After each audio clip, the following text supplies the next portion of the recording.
And welcome to Himachal news analysis. ये analysis prelim और mains दोनों को साथ में रखकर कर रहे हैं और हिमाचल के सभी कॉम्पिटिटिव एग्जाम के लिए यूजफुल है। यदि आप एचपीएसआई की प्रिपरेशन कर रहे हैं तो आप हमारे इस कोर्स को हमारी वेबसाइट और एप्लीकेशन दोनों पर जाकर के देख सकते हैं।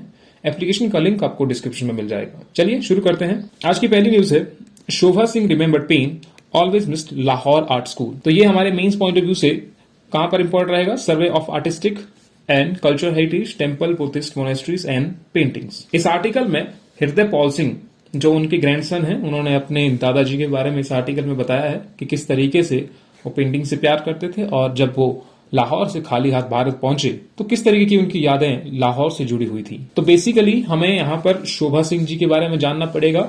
उनका जन्म कहां पर हुआ, बेसिक सी चीजें जानेंगे। वो लाहौर से भारत कब आए, कहां पर उन्होंने अपने पेंटिंग्स बनाई और वो पेंटिंग्स क्यों फेमस है, इन सभी चीजों के बारे में डिस्कस करते हैं। Sardar Shobha Singh was born on 29th of November 1901 at Shri Hargobindpur in the district of Gurdaspur, Punjab. Sardar Shobha Singh का जन्म 29 नवंबर 1901 को गुरदासपुर यानी कि पंजाब जिले के श्री हरगोबिंदपुर में हुआ। ध्यान रखिएगा, इंपॉर्टेंट है। He had no happy childhood. His mother अचरन Devi died when he was barely 5. जब वो 5 साल के थे तब उनकी माता अचरन देवी का देहांत हो गया और उनके पिताजी इंडियन आर्मी में कैवलरी ऑफिसर थे यानी कि घुड़सवार ऑफिसर थे। But also nourished his sons love for painting. Shobha Singh had 2 sister, उनकी 2 बहनें थी, लक्ष्मी देवी और कृष्णा देवी। When Sardar Shobha Singh was 15, he got admission to the Industrial School of Amritsar, where he completed 1 year course in art and craft. तो 15 साल की as में ही उन्होंने industrial school of art at Amritsar में एडमिशन ली और वहां पर उन्होंने 1 साल का कोर्स किया इन आर्ट एंड क्राफ्ट। 1909 में उन्होंने इंडियन आर्मी ज्वाइन की एज अ ड्राफ्ट्समैन, यानी कि जो नक्शे बनाता है या दूसरे इस तरीके के छोटे मोटे काम करता है। एंड प्रोसेस टू बगदाद, फिर वो वहां से बगदाद गए where he served for 4 years। 4 साल उन्होंने वहां पर भी सर्व किया एज अ ड्राफ्ट्समैन। तो देखिए उनकी जो पेंटिंग्स है, उनकी पेंटिंग में कहीं ना कहीं ये भी झलकता है कि वो वेस्ट में गए थे। In the year 1923 he married Bibi Inder Kaur. 1923 में उनकी शादी बीबी इंदर कौर से हो जाती है। फिर वो अपनी नौकरी छोड़ देते हैं और फ्रीलांसर बन जाते हैं and started his own studio in Amritsar. Freelancer का मतलब यह है कि वो अपना खुद का काम अब शुरू कर देते हैं। जब वो ये नौकरी छोड़ देते हैं, अपना स्टूडियो अमृतसर में सेटअप कर देते हैं। लेकिन 1926 में वो अपना स्टूडियो शिफ्ट कर देते हैं लाहौर, क्योंकि लाहौर उस वक्त सेंटर बन चुका था सभी एक्टिविटीज के लिए, चाहे वो आपकी इकोनॉमिक एक्टिविटीज हो चाहे किसी दूसरी प्रकार की। But in 1931 he came back to Delhi where in the famous Connaught Place he founded his studio. 1931 में फिर से आकर के वो दिल्ली में बस जाते हैं और अपना स्टूडियो कैन नॉट प्लेस पर स्थापित करते हैं। After some 11 year stay in New Delhi, went out to Preet Nagar in his search for a permanent stay। अभी तक वो उनका परमानेंट स्टे नहीं था। तो जब वो प्रीतनगर में बसते हैं तब उसी दौरान वो कांगड़ा वैली में विजिट करते हैं और वहां की ब्यूटी उन्हें बहुत अच्छी लगती है। फिर जाकर के 1947 में जब पार्टीशन होता है भारत का, Sardar Shobha Singh came back permanently. फिर वो परमानेंटली यहाँ पर आ जाते हैं। The Sardar went to Andretta and lived in a hut rented out to him by Nora Richards. तो सरदार अंद्रेटा जो है, नोरा रिचर्ड के द्वारा उसे जो किराए पर मकान दिया जाता है, एक झोपड़ी रहने को दी जाती है, वहां पर रहते हैं और उस गांव में वो अपना घर बनाते हैं जिसे बनाने में उनको 2 साल लग जाते हैं। His world famous paintings Sohni Mahiwal, portraits of Sikh gurus, Kangra bride, Gaddi valley विश्व प्रसिद्ध हैं। The first painting of Sohni Mahiwal was bought by doctor Karan Singh, son of Raja Hari Singh of Jammu and Kashmir. Raja Hari Singh के पुत्र डॉक्टर करण सिंह के द्वारा इनकी सोनी महिवाल की पहली पेंटिंग खरीदी जाती है। With the publication of the portrait of Guru Nanak and also the other gurus he become a hero of Indian masses, rewarded a lot, particularly the Sikhs. Guru Nanak और अन्य गुरुओं के चित्र के प्रकाशन के साथ वह भारतीय जनता के नायक बन जाते हैं। विशेष रूप से सिखों के लिए वो बहुत सम्मानित थे। उनके द्वारा जो एक पेंटिंग बनाई गई थी गुरु नानक देव की, उसे कहा जाता है शोभा सिंह के नानक, और इसका कंपैरिजन किया जाता है तुलसी के राम, क्योंकि तुलसी जी राम के बहुत बड़े भक्त थे। तो इस तरीके से इनका भी कंपैरिजन किया जाता है शोभा सिंह के Nanak. The portrait was commission by SGPC यानी कि शिरोमणि गुरुद्वारा प्रबंधक कमेटी। उनके द्वारा गुरु नानक देव के जन्मदिन के 50वीं समारोह के अवसर पर जारी किया गया था और इसे कम कीमत पर लोगों को उपलब्ध कराया गया। The first portrait of Kangra bride was acquired from him by lady Mountbatten. तो हमने यहाँ पर 2 चीजें ये भी याद रखिएगा। सोनी महिवाल की पेंटिंग किसके द्वारा खरीदी गई? डॉक्टर करण सिंह के द्वारा। और कांगड़ा प्राइड की जो पेंटिंग थी वो किसके द्वारा खरीदी गई? सबसे पहले लेडी माउंटबेटन के द्वारा। शोभा सिंह के नानक, ये भी याद रखिएगा। तो ये हैं उनकी पेंटिंग्स, सोनी महिवाल, कांगड़ा ब्राइड, गुरु नानक देव की painting. He was bestowed with a number of awards during his lifetime. In 1974, the Punjab government on Republic Day acclaimed him as a state artist. 1974 में पंजाब गवर्नमेंट ने रिपब्लिक डे पर उन्हें स्टेट आर्टिस्ट का दर्जा दिया। There is an art gallery by the name of Sardar Shobha Singh at Andretta district, Kangra में है ये। The place has now become a center of tourist attraction.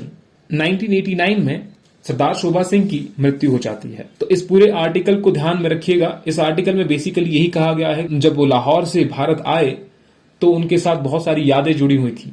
वो याद करते थे कि लाहौर में किस तरीके से वो रहते थे। तो हमारे एग्जाम पॉइंट ऑफ व्यू से ये चीजें ज्यादा इंपॉर्टेंट है। चलते हैं नेक्स्ट आर्टिकल पर। गवर्नर लॉन्चेस आयुष पाठशाला वाटिका कैंपेन।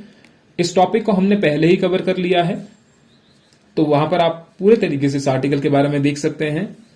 विश्वनाथ आर्लेकर ने आजादी का अमृत महोत्सव के तहत शिमला के निकट बल्देया में राजकीय वरिष्ठ माध्यमिक पाठशाला से आयुष पाठशाला वाटिका अभियान का शुभारंभ किया है। इस अभियान के तहत अभी 200 स्कूलों का चयन किया गया है। वहां पर औषधीय उद्यानों यानी कि मेडिसिनल प्लांट वहां पर उगाए जाएंगे 200 विद्यालय में। नेक्स्ट न्यूज, दुर्गम इलाकों से ड्रोन ढोएगा फलों की पेटियां।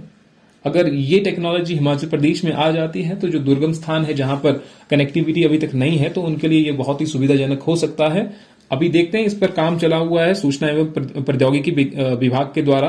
रिसेंटली हमने ड्रोन पॉलिसी के बारे में पढ़ा था, drone policy of Himachal Pradesh, जो कि बहुत ही एक इंपॉर्टेंट टॉपिक है। The department of information technology Himachal Pradesh in collaboration with Skye Air a drone delivery technology firm has started beyond visual line of sight यानी कि VBLOS trials to use drone for medicine delivery in the remote areas of Chamba district. ये हाल ही की ही बात है जब ये pilot basis पर अभी शुरू हुआ है। किसके साथ शुरू हुआ है? याद रखिएगा, कंपनी का नाम स्काई एयर। तो हमने पहले ही ड्रोन पॉलिसी के बारे में कवर कर लिया है, बाकी इसको देखते हैं। अभी ये न्यूज बनेगी, इस पर और बनेगी। नेक्स्ट आर्टिकल, ओबीसी से हटाने पर गंधर्व समुदाय खफा। अन्य पिछड़ा वर्ग सूची में गंधर्व जाति का नाम हटाए जाने पर प्रदेश का गंधर्व समुदाय काफी क्षुब्ध है। इस कम्युनिटी के अंतर्गत तुरी, हासी और ढाकी जाति आती हैं, जो प्रदेश की अल्पसंख्यक श्रेणी में आती हैं। रमेश सरेख, जो इनके एक सदस्य हैं, उन्होंने भारत सरकार द्वारा 1943 में जारी सूची में तुरी, हासी और ढाकी जाति का नाम शामिल था, जिसकी सूची सीएम को भी प्रदान की गई है। इन जातियों को ओबीसी से हटाया गया है। अब ये मांग ये कर रहे हैं कि हमें ओबीसी का स्टेटस दिया जाए, ताकि ओबीसी के अंतर्गत आने वाली सुविधाओं का भी ये लाभ उठा सके। नेक्स्ट आर्टिकल पे आते हैं, देश के लिए कुर्बान कहलूर रियासत। इस आर्टिकल में कहलूर रियासत के बारे में ब्रीफली बताया गया है। मेजरली इसमें 3 चीजें कही गई हैं। पहला, कहलूर रियासत की स्थापना किसके द्वारा की गई। दूसरा, कहलूर रियासत की बाउंड्रीज किसके द्वारा बढ़ाई गई। और तीसरा, बाखड़ा बांध बनने के कारण कहलूर के लोगों की आज तक पीड़ा खत्म नहीं हुई है। ये मेजरली इसमें 3 चीजें कही गई है। तो हम इस आर्टिकल को डिटेल में पढ़ेंगे, हमारे एग्जाम के लिए ये बहुत ही इंपॉर्टेंट टॉपिक है। तो ये आपको पहली पिक्चर दिख रही है जहां पर गोविंद सागर लेक का निर्माण नहीं हुआ था, और दूसरी पिक्चर आपको दिख रही है गोविंद सागर लेक और भाखड़ा डैम भी कहते हैं। तो यहां पर सब कुछ अब जलमग्न हो गया है।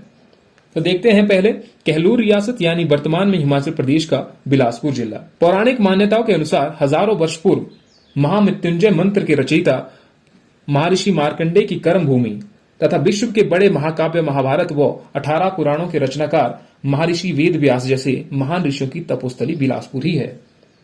तो 2 चीजें यहां पर बताई गई है। कहलूर का मतलब यह है कि बिलासपुर ही है, साथ साथ में ये महर्षि मार्कंडेय तथा महर्षि वेद व्यास की तपोस्थली है।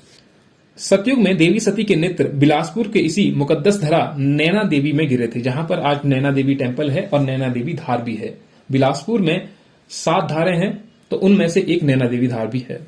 महर्षि व्यास के नाम पर इस स्थान का नाम व्यासपुर पड़ा, जिसे चंदेल वंश के कहलूर नरेश दीपचंद ने सन 1954 में अपनी राजधानी बनाकर बिलासपुर नाम रखा। तो यहां पर चंदेल वंश ने राज किया और 1654 में दीपचंद ने बिलासपुर को अपनी राजधानी बनाया। दीपचंद चंदेल अपने दौर में मुगलों के लिए खौफ का दूसरा नाम बन चुका था। दीपचंद ने अपनी कुशल राजनीति से सरहिंद के सूबेदार अली अकरम बेग की मसूबाबंदी को कई मर्तबा ध्वस्त करके उसके कहलूर रियासत को कब्जाने के अरमानों पर पानी फेर दिया था। अली अकरम बेग वो कहलूर पर आक्रमण करना चाहता था, कहलूर पर कब्जा करना चाहता था, लेकिन दूसरी तरफ खड़े थे दीपचंद चंदेल। पहाड़ी युद्ध कौशल के अनुभवी योद्धा दीपचंद ने अपनी रियासत की सैन्य शक्ति के साथ पाक अफगान सरहद पर मौजूद अटक के किले, अटक का किला आज पाकिस्तान में है, वहां पर उन्होंने मोर्चा संभाल पठान लाभ लश्कर पर सैन्य मिशन को अंजाम देकर अटक के पठान सुल्तान फरदीन अहमद खान को हलाक करके अटक पर कब्जा जमाकर अपनी शूरवीरता का शिलालेख लिख दिया था। तो उन्होंने फरदीन अहमद खान को भी हराया और साथ साथ में ही अली अकरम बेग को हराया। उन्होंने अपने मैदानों तक वो गए और लूटपाट करके वो वापस पहुंचे। चूंकि अटक की पठान सेना औरंगजेब के कई जनरल का कत्ल कर चुकी थी, अलबत्ता अटक की फतेह से प्रभावित होकर दिल्ली की मुगल बादशाही ने दीपचंद चंदेल को लाखों रुपए की खिल्लत व राजा की पदवी देकर पहाड़ की तमाम रियासतों को सदारत सौंपने का फरमान जारी किया। कहलूर रियासत के ही चंदेल शासक अभयसार चंद ने गौरक्षक के लिए पंजाब की सरहद पर सिपाहलासार यानी कि जो उनके जनरल थे तादार खान को अपनी शमशीर से हलाक करके जहन्नुम की परवेज पर भेज दिया। देखिए यहाँ पर थोड़ा सा लैंग्वेज जो है वो उर्दू ज्यादा यूज की गई है, इस पे मत जाएं। हमें अपने टॉपिक से मतलब है, आपको बस हिंदी में ही लिखना है। पंजाब में तादार खान था, तो यहाँ पर कुछ लोग उसके पास पशु लेकर के जा रहे थे, तो ये बात जब अभयसार चंद को पता लगी तो वो गए और उन्होंने आक्रमण किया। लेकिन चंदेल वंश का गौरव उस वक्त इतिहास के पन्नों में सिमट गया जब भारत की खुशहाली के लिए 9 अगस्त 1961 के दिन कहलूर रियासत की राजधानी को गोविंदपुर झील में जल समाधि देकर कुर्बान कर दिया गया। अब देखिए इसका जो लास्ट पोर्शन है वो ये है कि अब जो वहां की राजधानी थी बिलासपुर, वहां पर जब गोविंद सागर लेक बनी तो उस पर क्या क्या चीजें हुई। चंदेल राजवंश की समृद्ध संस्कृत मंदिर, महल, सांडू मैदान और कई बाग बगीचे झील में जलमग्न हो गए। अटक के फातिम दीपचंद ने, जिन्होंने अटक पर विजय हासिल की थी, दीपचंद ने शायद कल्पना भी नहीं की होगी कि उनके पूर्वज चंदेरी शासक बीरचंद द्वारा स्थापित कहलूर सल्तनत की राजधानी को इस कदर कुर्बान कर दिया जाएगा। तो बीरचंद ने पहले कहलूर की स्थापना की, दीपचंद ने बिलासपुर को अपनी कैपिटल बनाया। राजा अमरचंद, उनका टाइम पीरियड रहा 1883 से लेकर के 1888 द्वारा निर्मित भजवानी का ऐतिहासिक पुल। याद रखिएगा, भजवानी का ऐतिहासिक पुल किसके द्वारा बनाया गया है? राजा अमरचंद के द्वारा। भी इस झील की गर्त में समा गया। बिलासपुर में बहने वाली सतलुज नदी पर सन 1948 में भाखड़ा बांध का निर्माण शुरू हुआ। 1700 फीट लंबे व 741 फीट ऊंचे तथा 1325 मेगावाट बिजली उत्पादन क्षमता वाले इस बांध को 22 अक्टूबर 1963 के दिन राष्ट्र को समर्पित करते वक्त प्रधानमंत्री जवाहरलाल नेहरू ने मखसूस अंदाज में देश का आधुनिक मंदिर करार दिया। इसी को ही जवाहरलाल नेहरू ने क्या कहा था? देश के आधुनिक मंदिर, मॉडर्न टेम्पल ऑफ इंडिया। मगर भाखड़ा बांध हमसाया राज्यों के लिए ही मंदिर साबित। बांध से उत्पन्न बिजली से इन राज्यों को जगमग करने में हिमाचल के 3 जिलों के 12,000 परिवारों के घरों में अंधेरा पसर गया। कह रहे हैं कि बाकी के जो राज्य हैं वहां पर तो बिजली मिली, लेकिन बिलासपुर के 12,000 घरों में अंधेरा पसर गया। क्यों? क्योंकि उन्हें वहां से विस्थापित होना पड़ा। बांध के निर्माण के वजूद में आई गोविंद सागर झील ने बिलासपुर के 256, ऊना के 110 और मंडी जिला के 5 गांवों का नामो निशान मिटाकर लोगों को बेघर करके उनके नसीब में तबाही व गुर्बत का अफसाना लिख दिया था। जब वो लोग वहां से विस्थापित हुए तो उन्हें वहां पर कोई महफूज ठिकाना भी नहीं मिला। उनकी जो जमीनें थी आशियाना गुलसिता कुर्बान हो गए। सन 1967 के दौर में मशहूर गायक महेंद्र कपूर ने फिल्म उपकार का नगमा मेरे देश की धरती सोना उगले उन्होंने गाया था, लेकिन हकीकत में देश की धरती ने सोना भाखड़ा बांध के निर्माण के बाद ही उगला। उसके पूर्व देश अनाज शदीद किल्लत से जूझ रहा था। उससे पहले भारत में अनाज का संकट था। 1970 के दशक में जिस हरित क्रांति के आगाज से भारत खाद्यान्न क्षेत्र में आत्मनिर्भर बना, उस इनकलाब में मुख्य किरदार भाखड़ा बांध का था। सतलुज के तट पर महर्षि वेद व्यास का ऐतिहासिक तपोस्थान व्यास गुफा शासन की उदासीनता का शिकार हो रही है और विस्थापितों के लिए दुखद पहलू यह है कि वे देश हित में बिना किसी नियम व नीति से उजड़ने के चश्मदीद खुद ही बन गए हैं, जिन्हें 6 दशकों से सियासी आश्वासन ही मिल रहे हैं। उन्हें अभी तक न्याय नहीं मिल पा रहा है। जो विस्थापित हुए हैं उनका दुख अभी वैसा ही है। थोड़ा बहुत पॉलिटिकल पार्टीज उसको कुरेदते हैं, लेकिन उन्हें अभी तक पूर्ण रूप से न्याय नहीं मिल पाया है। बहरहाल आजाद भारत की सबसे बड़ी सौगात भाखड़ा बांध देने वाला बिलासपुर फिर से गुलजार हो चुका है, मगर विस्थापित से उपजे गहरे जख्मों का दर्द अभी बाकी है। तो ये इस टॉपिक में कहलूर रियासत के बारे में मोटा मोटा बताया गया है। तो इसको याद रखिएगा। चलते हैं क्वेश्चन ऑफ द डे की तरफ। तो आज का क्वेश्चन ये है, the first painting of Sohni Mahiwal was bought by, Sohni Mahiwal की पहली पेंटिंग किसके द्वारा खरीदी गई थी? ऑप्शन है doctor Karam Prakash, doctor Kishan Singh, doctor Karan Singh, none of these. Comment section में बताइए कि इसका आंसर क्या होगा। तो आज की वीडियो यहीं पर खत्म होती है। इस वीडियो की पीडीएफ फाइल हमारे टेलीग्राम चैनल पर मिल जाएगी, जिसका लिंक डिस्क्रिप्शन में होगा। और इसके अलावा अगर आप हिमाचल प्रदेश के अन्य कॉम्पिटिटिव एग्जाम की प्रिपरेशन कर रहे हैं तो उसका स्टडी मटेरियल भी हमारे टेलीग्राम चैनल पर उपलब्ध है। मिलते हैं आपसे नेक्स्ट वीडियो में। Till then, thank you.